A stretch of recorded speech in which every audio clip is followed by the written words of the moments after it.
নামাজ শুরু করার আগে তিনটি বাক্য পড়ুন, আল্লাহ তাআলার রহমতের দরজাগুলো আল্লাহ তাআলা খুলে দিবেন।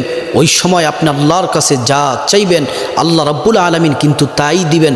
আপনার মনের সকল আশাগুলা আল্লাহ তাআলা পূরণ করে দিবেন।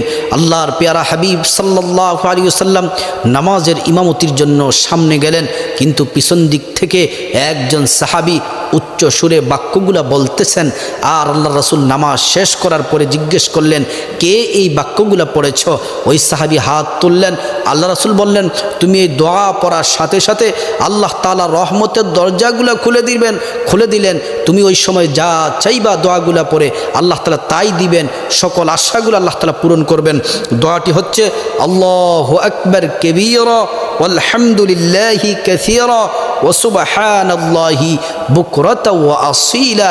এই দোয়াটি পড়ার সাথে সাথে আল্লাহ তাআলা রহমতের দরজাগুলা খুলে দেন।